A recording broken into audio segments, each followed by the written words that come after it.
Continuamos nuestro estudio en el Evangelio según San Juan y llegamos hoy al capítulo 6. Encontramos aquí la alimentación milagrosa de los 5,000. Este es el único milagro de Jesús que todos los 4 evangelios relatan. En el Evangelio según San Juan, como resultado de este milagro, nuestro Señor da un discurso sobre el pan de vida. Este es el método que Juan emplea. Llama a los milagros señales, pues indican que cumplen cierto propósito. Juan también escoge solo ciertos milagros. Usted recordará que Juan dijo allá en el capítulo 20, versículos 30 y 31, hizo además Jesús muchas otras señales en presencia de sus discípulos, las cuales no están escritas en este libro, pero éstas se han escrito para que creáis que Jesús es el Cristo, el Hijo de Dios, y para que creyendo tengáis vida en su nombre. En verdad, esta es la clave del Evangelio según San Juan. Bien, entremos entonces en nuestro estudio de este capítulo 6, que como dijimos, trata el 4º milagro anotado por Juan, o sea, la alimentación de los 5,000. Leamos el primer versículo. Después de esto, Jesús fue al otro lado del mar de Galilea, el de Tiberias. Ahora, ¿después de qué? Bueno, después de los sucesos anotados en el capítulo 5. Jesús se había apartado de Jerusalén y al parecer había venido al lado oriental del río Jordán. Ahora cruza el mar de Galilea y llega a la región del norte. Aparentemente esto ocurrió como 6 meses a 1 año después de los eventos del capítulo 5 y como 1 año antes de su crucifixión. La manera en que podemos fechar estos eventos es según las fiestas que Juan menciona.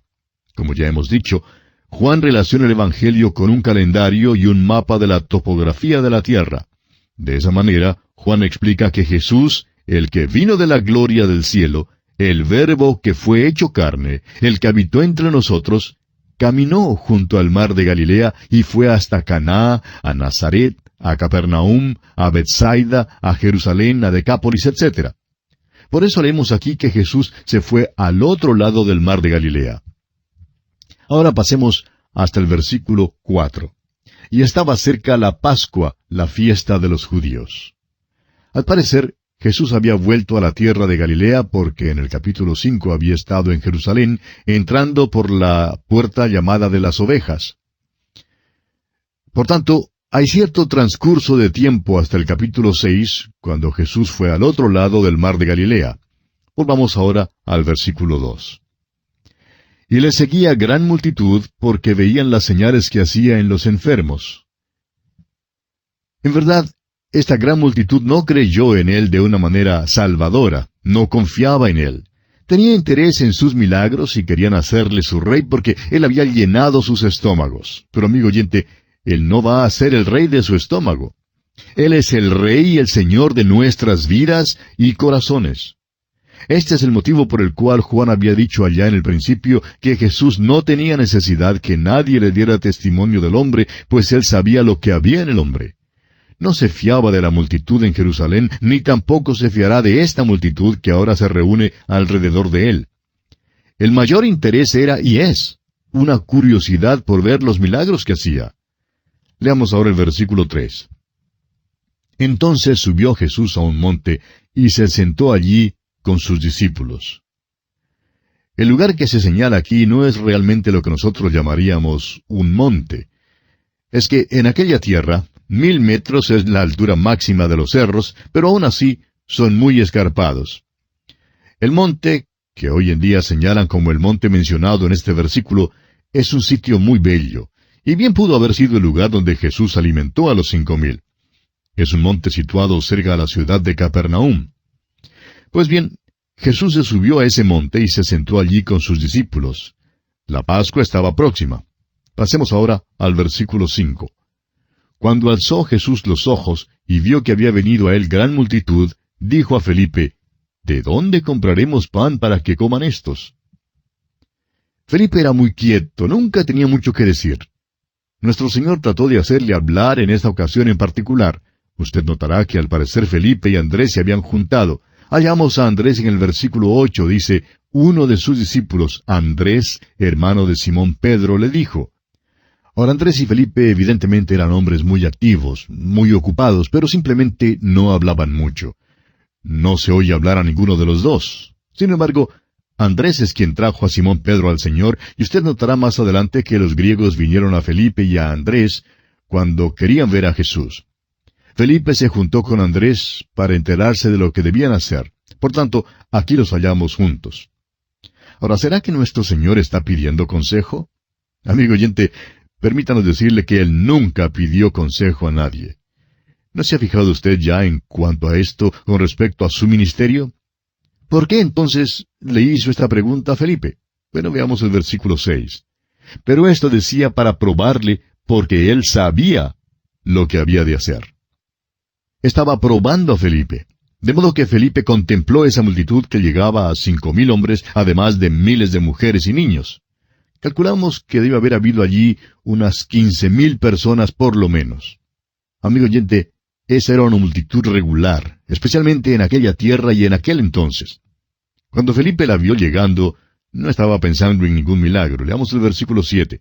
Felipe le respondió, 200 denarios de pan no bastarían para que cada uno de ellos tomase un poco. ¿Cómo es que Felipe llegó a esa cantidad de dinero?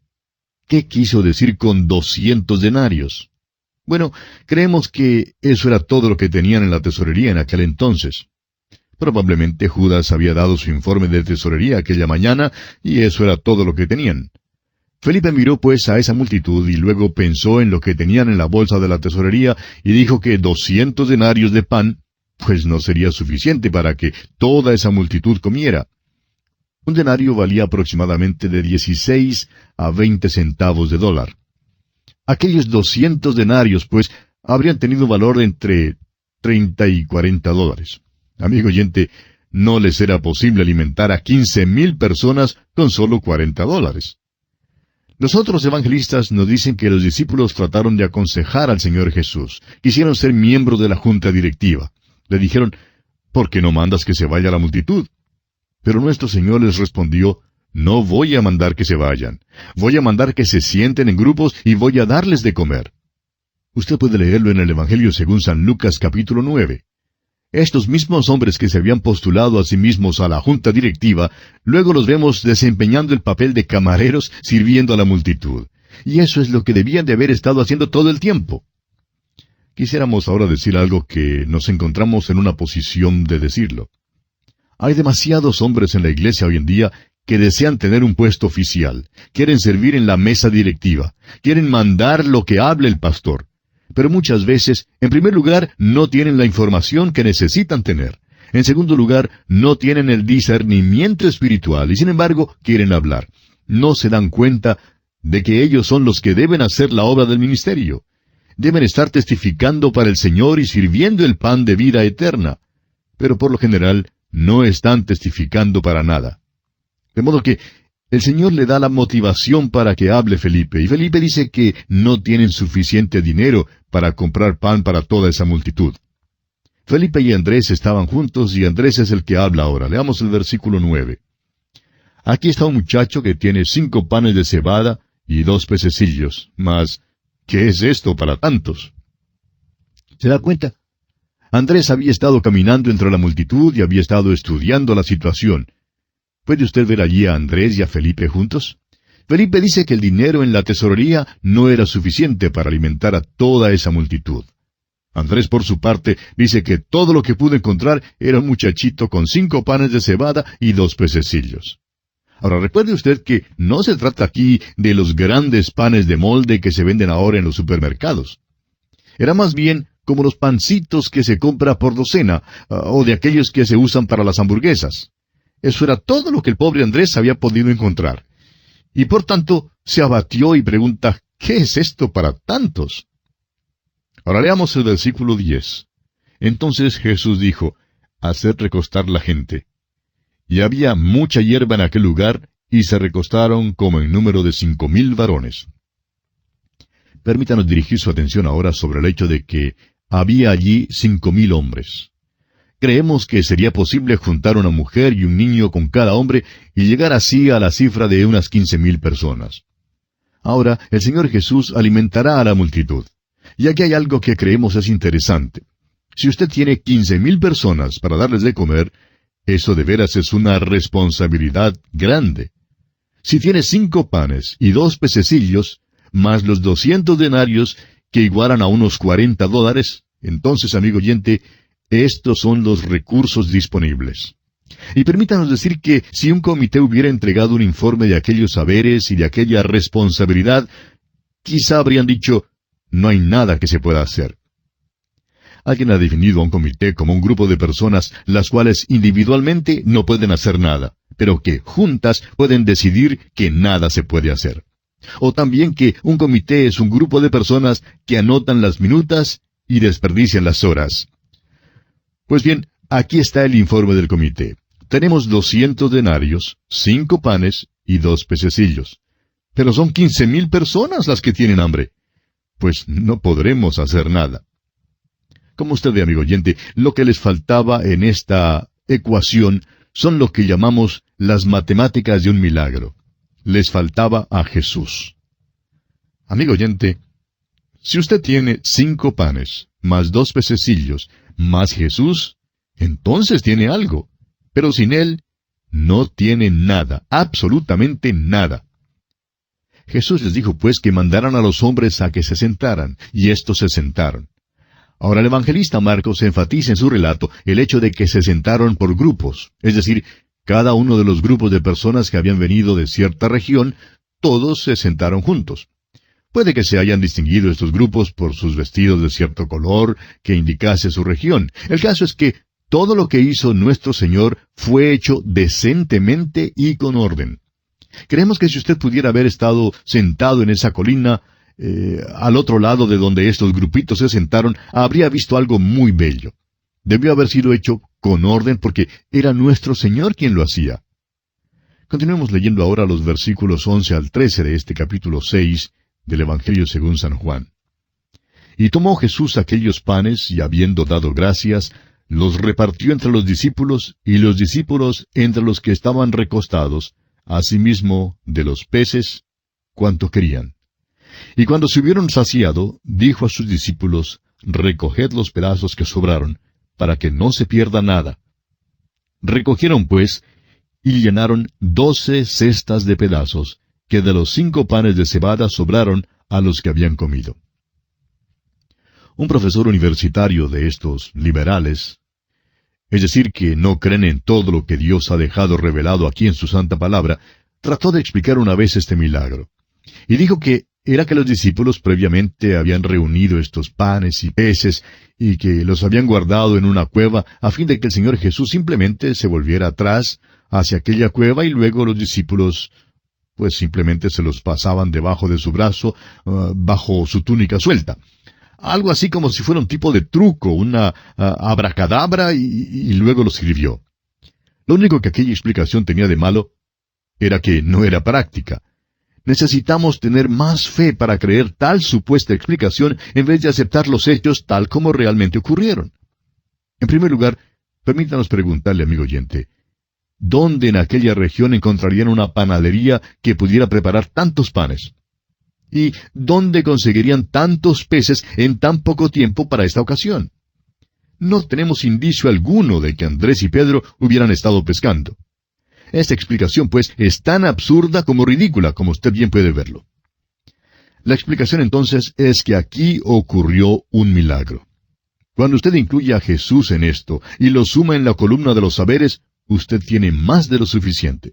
El hecho es que tiene 12 cestas de pedazos que sobran. Ahora, eso no quiere decir que eran migajas.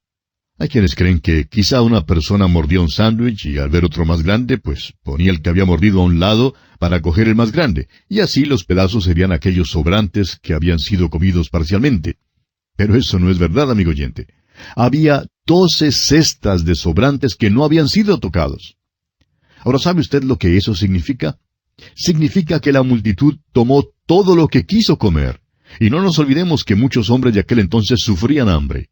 Había muchos entre la multitud aquel día y en aquella tierra que por primera vez en sus vidas llenaron de veras sus estómagos. ¿No ve usted, amigo oyente, que cuando el Señor Jesús hace algo, lo hace bien? Continuemos entonces con los versículos 14 y 15 de este capítulo 6 de Juan. Aquellos hombres entonces, viendo la señal que Jesús había hecho, dijeron, «Este verdaderamente es el profeta que había de venir al mundo». Pero entendiendo Jesús que iban a venir para apoderarse de él y hacerle rey, volvió a retirarse al monte él solo. Vemos aquí, sin lugar a dudas, que estaban siguiendo a Jesús porque hacía milagros. Y creemos que para poder salir de aquella multitud, Jesús hizo otro milagro. La razón por la cual se apartó de la multitud era porque querían hacerle rey. Ahora alguien dirá, bueno, ¿y no es rey? Sí, es verdad que vino como rey para ser rey. Eso es verdad. Pero esta no es la ruta por la cual llegaría a su majestad. Amigo oyente, no es mediante el estómago lleno. Es mediante el corazón obediente. Será sobre obedientes que él reinará. Y de paso, notemos que ellos también tendrán el estómago lleno. Amigo oyente, no carecerán de nada. Pero esa no es la ruta por la cual Jesús llega a su majestad. Recuerde lo que aprendimos allá en el capítulo 2 de este Evangelio de Juan, versículo 25. Dice, y no tenía necesidad, es decir, Jesús no tenía necesidad de que nadie le diese testimonio del hombre, pues él sabía lo que había en el hombre. Los hombres hoy en día todavía quieren tener un rey que les dé pan. Nuestro Señor no hará eso. Aunque ha alimentado a esta multitud y ha suplido su necesidad y la ha atendido, no será soberano según los términos de la multitud. Amigo oyente, la única manera en que Él vendrá a usted y a mí es según sus propias condiciones y no las nuestras. Debemos venir a Él según sus términos y satisfacer sus requisitos. Leamos ahora los versículos 16 hasta el 21 de este capítulo 6 del Evangelio según San Juan. Al anochecer descendieron sus discípulos al mar, y entrando en una barca iban cruzando el mar hacia Capernaum. Estaba ya oscuro, y Jesús no había venido a ellos. Y se levantaba el mar con un gran viento que soplaba. Cuando habían remado como 25 o 30 estadios, vieron a Jesús que andaba sobre el mar, y se acercaba a la barca, y tuvieron miedo. Mas él les dijo, «Yo soy, no temáis». Ellos entonces con gusto le recibieron en la barca, la cual llegó enseguida a la tierra a donde iban. Los otros evangelistas nos dicen que enseguida hizo a los discípulos entrar en la barca para cruzar el mar, mientras que él subía al monte para orar. Ya hemos mencionado que Jesús estaba en las inmediaciones de los cerros de Golán y que estos tienen unos 1000 metros de altura. Un viento de aquellos que viene de sopetón apareció en el mar de Galilea. Y le digo, amigo oyente, que esta era una verdadera tempestad.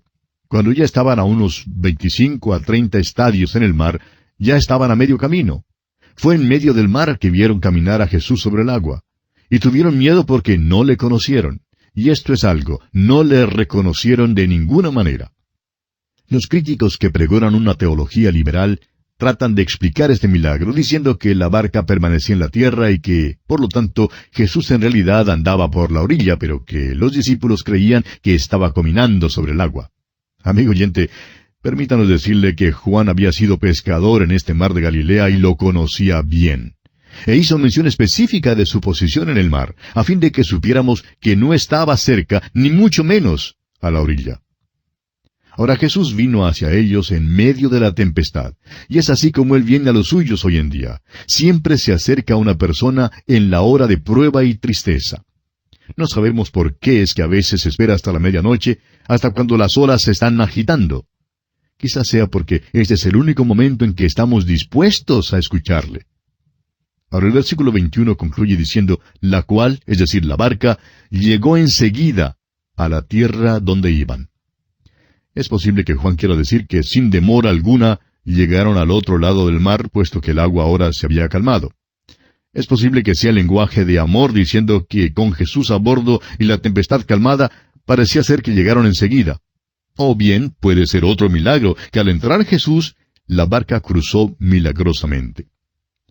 Notemos ahora que este milagro es seguido por el discurso de nuestro Señor Jesucristo sobre el pan de vida.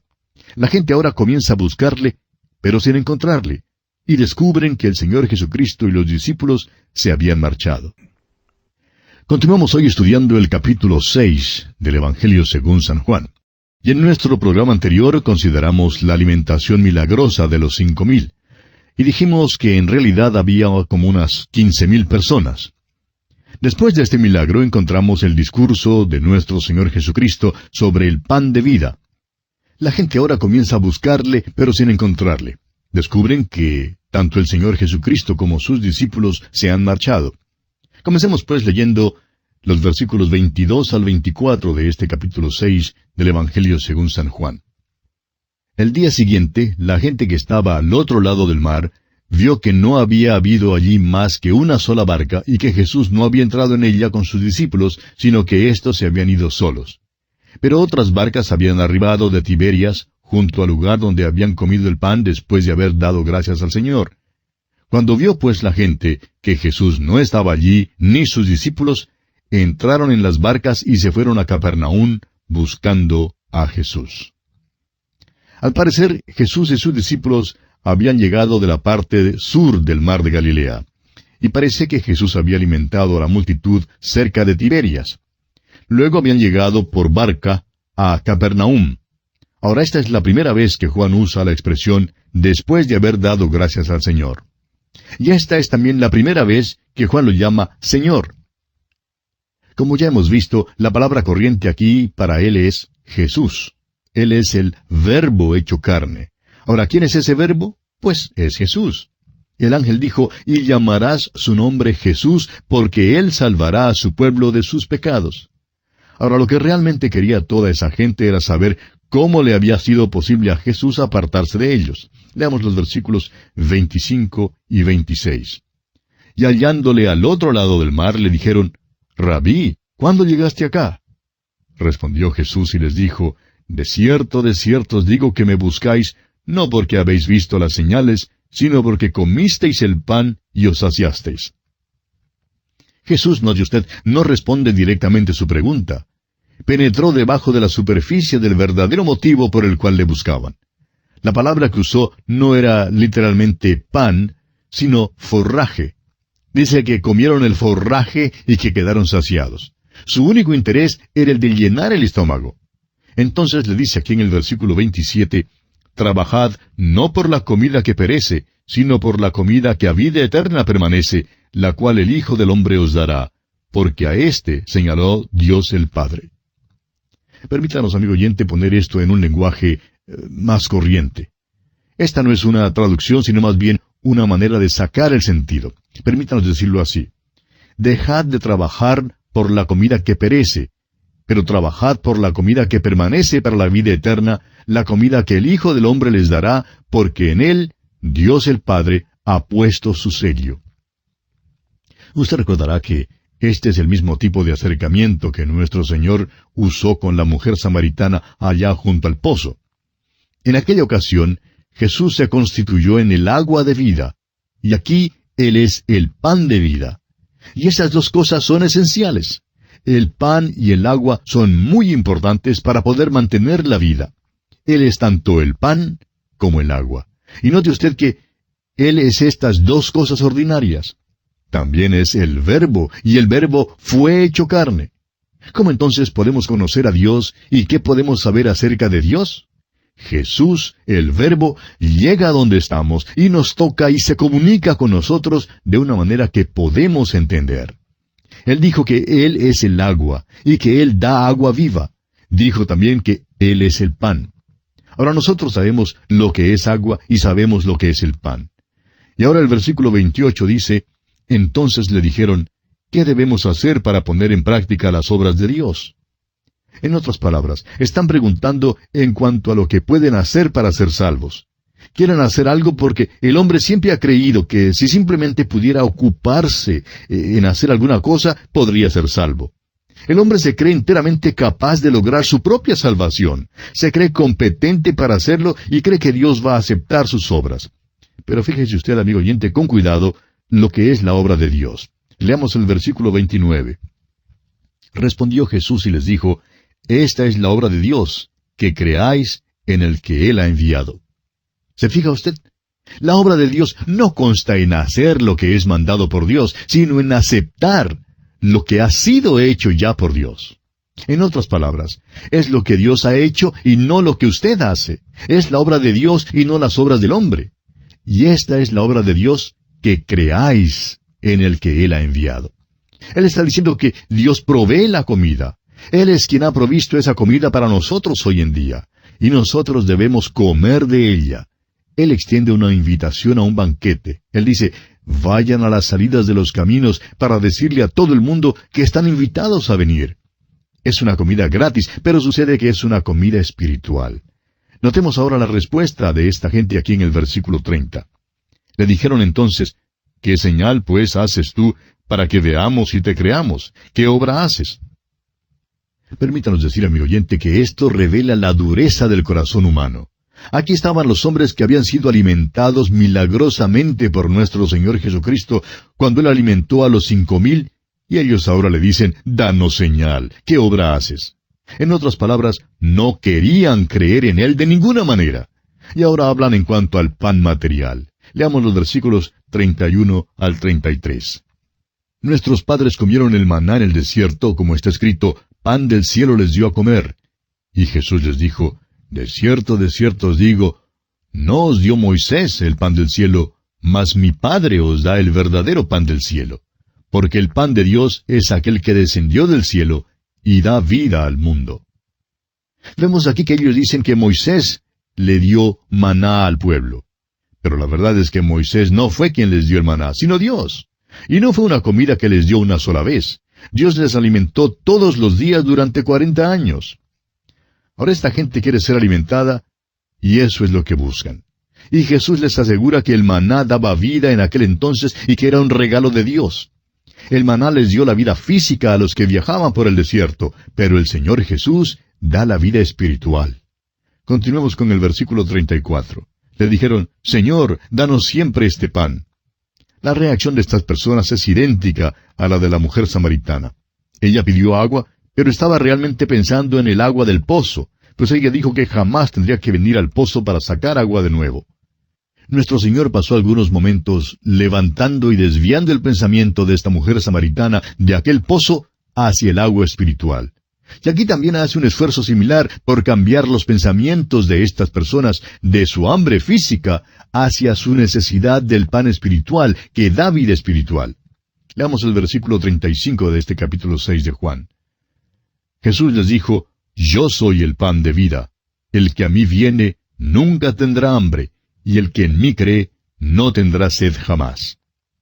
Vemos que aquí Cristo juntó las dos cosas, el pan y el agua. Cristo es el maná. Él es quien bajó del cielo y quien dio su vida por el mundo a fin de que nosotros, amigo oyente, usted y yo tuviéramos vida. Y esto es la salvación. También veremos que Él es el pan que debemos comer constantemente a fin de que crezcamos. El maná era un alimento milagroso que satisfizo. Cuando entraron en la tierra prometida, les fue dado el fruto de la tierra, lo cual es la palabra de Dios. Y créanos, amigo oyente, que hay muchos hoy en día a quienes no les gusta el fruto de la tierra. Leamos los versículos 36 y 37 de este capítulo 6 del Evangelio según San Juan ahora. Mas os he dicho que aunque me habéis visto, no creéis. Todo lo que el Padre me da, vendrá a mí, y al que a mí viene, no le echo fuera. Jesús les pregunta si en verdad quieren pan. Si quieren pan, Él es el pan de vida. Pero lo han visto y no creen. Han rechazado el verdadero pan.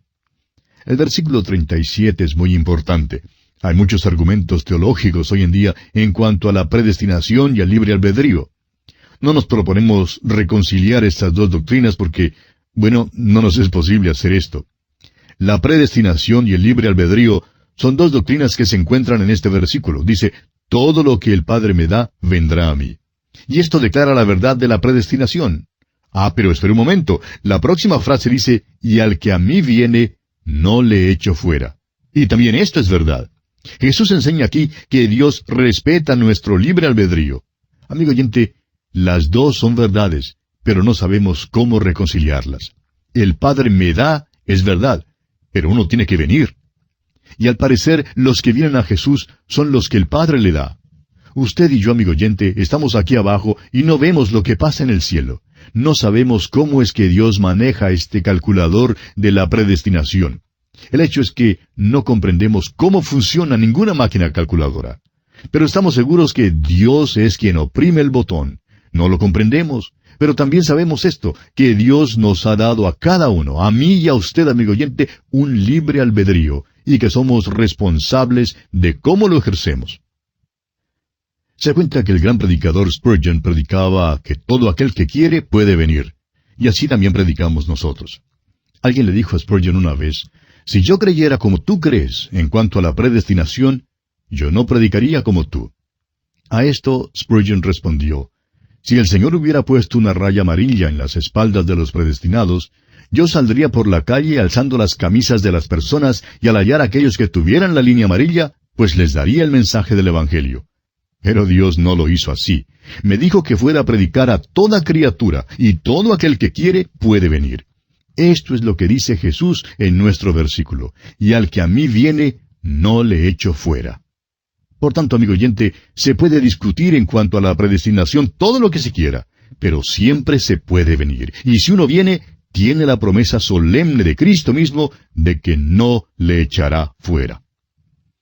Alguien preguntará, ¿quiere usted decir que si no soy predestinado, todavía puedo venir?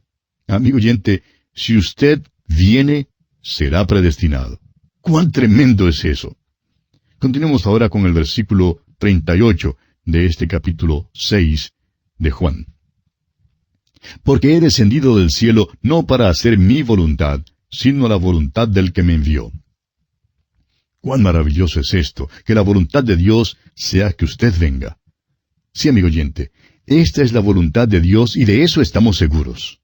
Jesucristo dijo, yo he venido del cielo porque es necesario que el Hijo del Hombre sea levantado. Pero es necesario también que usted nazca de nuevo. Él vino para hacer la voluntad del Padre en todo, y es la voluntad de Dios que usted sea nacido de nuevo. Usted tiene que venir a Él, amigo oyente, esa es la única manera. Tiene que venir al Señor Jesús por la fe, y nada más. Ahora el versículo 39 dice, y esta es la voluntad del Padre, el que me envió, que de todo lo que me diere no pierda yo nada, sino que lo resucite en el día postrero. El término predestinación se aplica solamente a los que ya han sido salvados. Significa exactamente lo que dice aquí. Cuando una persona acepta a Cristo, es justificada, y si ha sido justificada, es igualmente seguro que será glorificada. Cuando Jesús comienza con 100 ovejas, amigo oyente, termina con 100 ovejas, no pierde ninguna. Eso es lo que esto significa. Todos los que creen en Cristo tienen vida eterna, y todos serán resucitados en aquel día postrero. Veamos ahora los versículos 40 al 42 de este capítulo 6 de Juan. Y esta es la voluntad del que me ha enviado, que todo aquel que ve al Hijo y cree en Él, tenga vida eterna, y yo le resucitaré en el día postrero. Murmuraban entonces de él los judíos, porque había dicho, yo soy el pan que descendió del cielo. Y decían, ¿no es este Jesús, el hijo de José, cuyo padre y madre nosotros conocemos? ¿Cómo pues dice éste, del cielo he descendido? No había duda alguna aquí que Jesús les está enseñando que Él era Dios, y que había descendido del cielo. Permítanos decirle, amigo oyente, que en esta sección Él está enseñando su nacimiento virginal. Hay quienes dicen que el Señor Jesús nunca enseñó su nacimiento virginal. ¿Qué es lo que cree usted que está diciendo aquí, amigo oyente? Los judíos entendieron muy bien lo que Él decía.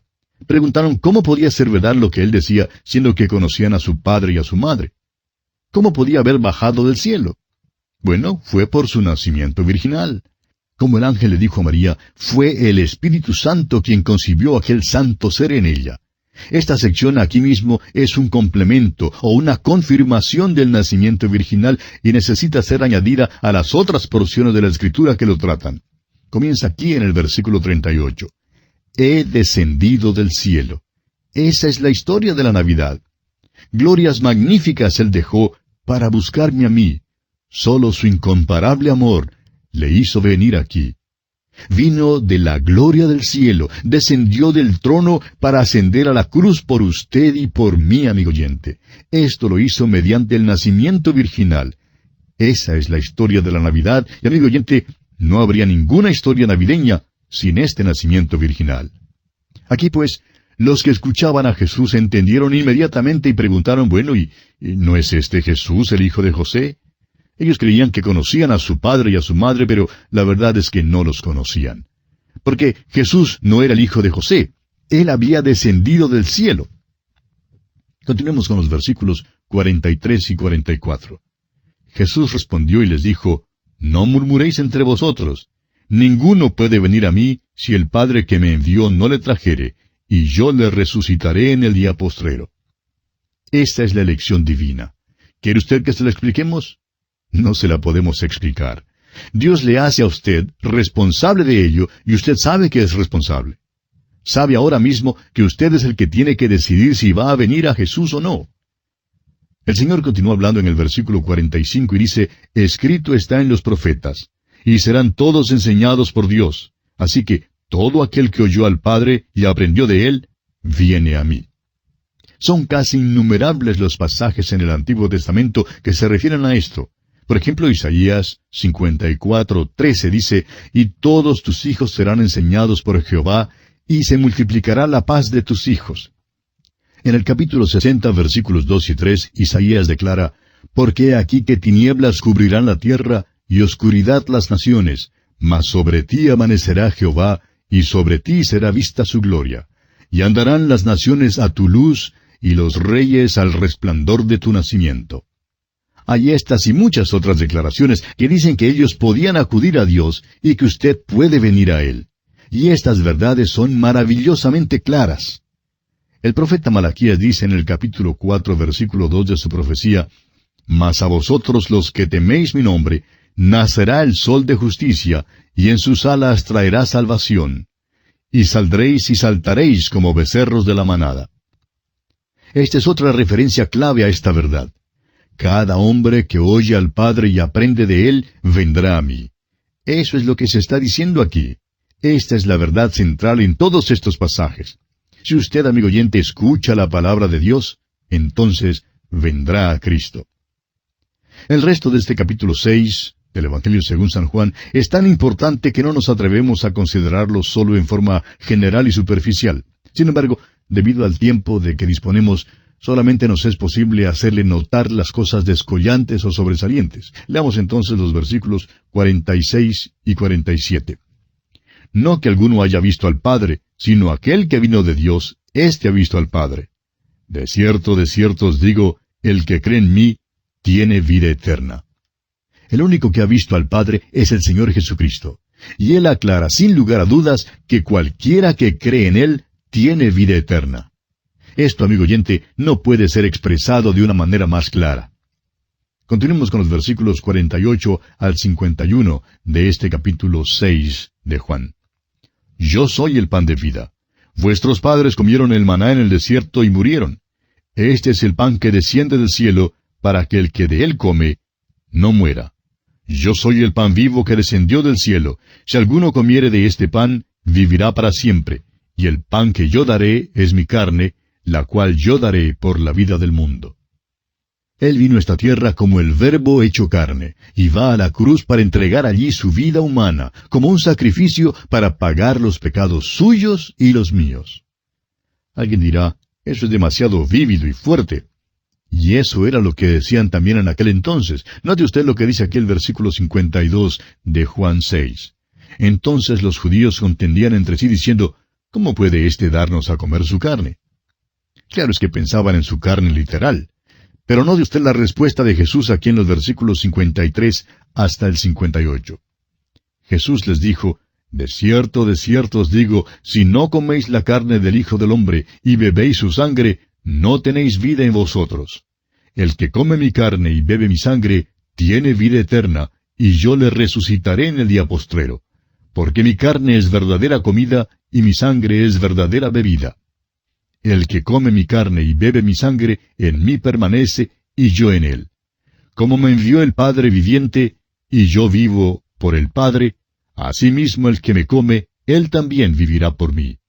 Este es el pan que descendió del cielo, no como vuestros padres comieron el maná y murieron. El que come de este pan, vivirá eternamente. Amigo oyente, esta es una declaración asombrosa. Nuestro Señor está preparando a estos hombres para aquella última cena y para la institución de la cena del Señor. Continuamos hoy estudiando el capítulo 6 del Evangelio según San Juan. Y en nuestro programa anterior vimos que Jesús estaba hablando con esta gente que había venido del otro lado del mar. Y les decía que si ellos no comían la carne del Hijo del Hombre y bebían su sangre, no tendrían vida en ellos. Porque su carne es verdadera comida y su sangre es verdadera bebida. Y enfatizó diciendo que Él es el pan que descendió del cielo, y el que come de este pan vivirá eternamente. Nuestro Señor estaba preparando a estos hombres para esa última cena y para la institución de la cena del Señor. Ahora, al parecer, esto es algo que no debe tomarse en sentido literal porque Él estaba allí mismo con ellos. No les dijo que debían comenzar a comerse su cuerpo ni a beber su sangre. Lo que Él les dice es que les dará su vida. En aquel aposento alto expresó claramente que la sangre es el símbolo de la vida. Como dice en Levítico 17:11, porque la vida de la carne en la sangre está. Dios había enseñado eso a su pueblo desde el mismo principio, cuando primero lo sacó de la tierra de Egipto, y allí en el monte Sinaí, Moisés les dio esta declaración que también es verdad en el sentido médico. La vida de la carne está en la sangre. Jesucristo indica que derramará su sangre sobre la cruz y así nos dará su vida. Pero nosotros tenemos que aceptarle y recibirle de una manera muy íntima, muy personal. La salvación es mediante nuestra aceptación de su sangre que fue derramada en la cruz para darnos vida. Esta es la base del sacramento de la Cena del Señor. Amigo oyente, ha habido tanto desacuerdo entre los creyentes en las iglesias por todas las edades en cuanto a la interpretación de la Cena del Señor como lo ha habido en cuanto al bautismo. No creemos que hayan luchado tanto en cuanto a la Santa Cena, pero el desacuerdo todavía existe. Hoc est meus corpus. Esto es mi cuerpo. Cuando les dio el pan en la cena allá en el aposento alto, Él dijo, esto es mi cuerpo. Ahora ha habido diferentes maneras de interpretar estas palabras según la palabra que enfatice. Hay quienes enfatizan la palabra esto. Por ejemplo, dicen, esto es mi cuerpo. Dicen que es posible transformar ese pan en la misma carne de Cristo. Bueno, amigo oyente, no creemos que nuestro Señor enseñara el canibalismo ni nada parecido. Creemos más bien que el problema ha resultado al darle el mayor énfasis a la palabra que no debe tenerlo. Hay también quienes afirman que es por, con y en el pan que uno recibe el cuerpo de Cristo. Nuevamente, permítanos decir, amigo oyente, que creemos que esa afirmación yerra en cuanto a lo que nuestro Señor en verdad ha querido decir. Y hay aún quienes sostienen la posición de Zwingli. Él era otro de los reformadores y le dio una interpretación espiritual. Él creía que era simplemente un símbolo, solamente un rito religioso y nada más. Según este punto de vista, Jesús nos mandó a cumplir el rito y por eso lo cumplimos. Creemos que probablemente esta es la interpretación que la mayor parte del protestantismo le da hoy en día. Pero francamente, creemos que es tan errada en cuanto a la interpretación de la Cena del Señor como las dos anteriores. Esto es mi cuerpo. Calvino pone el énfasis sobre la palabra es. La fe reformada siempre ha puesto el énfasis en esta palabra, y la iglesia primitiva puso el énfasis también allí. El pan es pan y siempre será pan, no se puede cambiarlo. El vino es siempre vino y no hay ningún milagro que ocurra allí. Uno no recibe el cuerpo de Cristo por cumplir un rito, y sin embargo, la Santa Cena es más que un rito, y en verdad hay una bendición espiritual allí. Un profesor de un seminario decía que la Cena del Señor es pan en la boca, pero Cristo en el corazón. Y amigo oyente, creemos que hay una bendición espiritual que resulta de la celebración de la Cena del Señor. Creemos que Dios le ayuda espiritualmente por su obediencia en observar la Cena del Señor. No se trata de algo misterioso o mágico. Tampoco es un rito vano el que cumplimos. Es de profundo significado y proporciona una bendición espiritual para el corazón del que la observa. Creemos que eso es lo que nuestro Señor les está diciendo aquí a esta gente. Una relación íntima y verdadera con Él es lo importante. Cuando comieron el maná en el desierto, eso era una cosa temporal. Pero Jesús tiene algo que es eterno, y eso es la vida que Él proporciona al darnos su propia vida. Dice en el principio de este Evangelio que en Él estaba la vida, y la vida era la luz de los hombres. Continuemos ahora leyendo los versículos 59 hasta el 63 de este capítulo 6 del Evangelio según San Juan. Estas cosas dijo en la sinagoga, enseñando en Capernaum. Al oírlas, muchos de sus discípulos dijeron, «Dura es esta palabra, ¿quién la puede oír?» Sabiendo Jesús en sí mismo que sus discípulos murmuraban de esto, les dijo, «¿Esto os ofende? Pues qué si viereis al Hijo del Hombre subir a donde estaba primero. El Espíritu es el que da vida, la carne para nada aprovecha. Las palabras que yo os he hablado son espíritu y son vida». Amigo oyente, hubo aquí una reacción a lo que Jesús había dicho. Notemos ahora la reacción de algunos grupos que estaban allí. Jesús les dice que no le van a comer literalmente, porque Él regresará al cielo. La carne para nada aprovecha, pero el Espíritu es el que da la vida. Por tanto, amigo oyente, es obvio que no está hablando en cuanto a su cuerpo en sentido literal. Pero cuando por la fe participamos de la cena del Señor, y yo siempre gusto de la copa dulce, nos recordamos que Él bebió la copa amarga por mí y por usted en la cruz, para que pudiéramos beber esta copa dulce. Esa copa dulce sirve para recordarnos que Él derramó su sangre por nosotros, y esto, amigo oyente, es una gran bendición espiritual.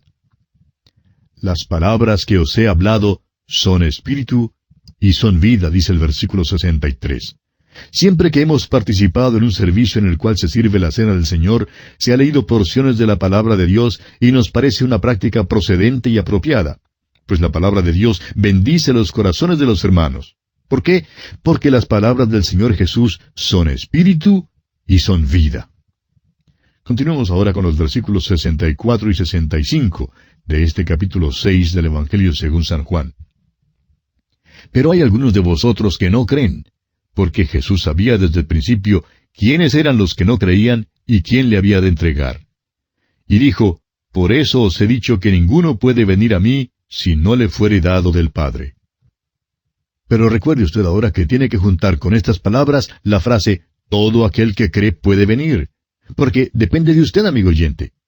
Ahora el versículo 66 dice, «Desde entonces muchos de sus discípulos volvieron atrás y ya no andaban con él». Se puede ver aquí que en medio de ese grupo ya había los enemigos, principalmente entre las autoridades religiosas, que eran hostiles a Jesús. También estaban allí los discípulos, y entre los 12 estaba Judas. Los 12 estaban entre un grupo más grande de discípulos. Por tanto, en este tiempo había 4 opiniones en cuanto a él. Muchos de estos discípulos, según nos dice aquí, se volvieron atrás. Ahora los 12 no estaban entre ellos. Continuemos con los versículos 67 y 68. Dijo entonces Jesús a los 12, ¿queréis acaso iros también vosotros? Le respondió Simón Pedro, Señor, ¿a quién iremos? Tú tienes palabras de vida eterna. Esta es una declaración maravillosa de parte de Simón Pedro, y la pregunta que él hace es excelente. Sabemos que muchas veces estamos hablando a creyentes, pero si usted, amigo oyente, dice hoy que el Señor Jesús no es su Salvador y que Él no suple sus necesidades en manera alguna, entonces permítanos preguntarle, ¿a quién irá? Hay tantos hoy en día que se encuentran tristes, insatisfechos, desilusionados. Van en todas direcciones buscando la luz y realmente la buscan. Pero permítanos repetir la pregunta de Simón Pedro. ¿A quién iremos? El Señor Jesús, amigo oyente, es el único que tiene palabras de vida eterna. Leamos ahora los versículos 69 al 71, los versículos finales de este capítulo 6 del Evangelio según San Juan. Y nosotros hemos creído y conocemos que tú eres el Cristo, el Hijo del Dios viviente. Jesús les respondió, ¿no os he escogido yo a vosotros los 12, y uno de vosotros es diablo? Hablaba de Judas Iscariote, hijo de Simón, porque éste era el que le iba a entregar, y era uno de los 12. En verdad, este hombre Judas Iscariote es un gran misterio. Aquí nuestro Señor le incluye con los 12 y dice que Él le había escogido. Sin embargo, añade que Judas era diablo, lo cual probablemente significa endemoniado, y este era el hombre que le iba a traicionar. Creemos que por todo su camino, nuestro Señor le dio toda oportunidad posible a Judas para hacer una decisión de aceptar y seguir a Cristo fielmente. Es difícil interpretar una maldad como esta, amigo oyente. Es uno de los misterios. La maldad siempre es un misterio, y esto es precisamente lo que hace que la maldad sea tan atractiva. Supóngase usted que ahora mismo le decimos que tenemos 2 palitos. y le decimos que uno de los palitos es perfectamente recto porque es una regla. Ahora, ¿puede usted imaginarse la apariencia de esta regla? Estamos seguros que no tendrá ninguna dificultad en imaginarlo, porque una regla puede ser recta de una sola manera. Ahora, supóngase usted que le decimos que también tenemos en la mano un palito torcido, y si le pedimos que dibuje una descripción de cómo cree usted que ese palito esté torcido, pues quizá dibujará usted un palito torcido de 1000 maneras, porque puede ser torcido de 1000 maneras. Es que la maldad, amigo oyente, tiene un misterio en cuanto a su naturaleza. Debemos confesar que este hombre Judas Iscariote camina así a través de las páginas de la Escritura. Es difícil interpretarlo. Y aquí nuestro Señor habla esta cosa extraña en cuanto a él, diciendo que es del diablo. ¿Qué contraste a esto presenta el testimonio de Simón Pedro? Él dijo, nosotros hemos creído y conocemos que tú eres el Cristo, el Hijo del Dios viviente. Amigo oyente, ¿puede usted decir genuinamente lo que dijo Simón Pedro? Y así concluimos nuestro estudio del capítulo 6 del Evangelio según San Juan.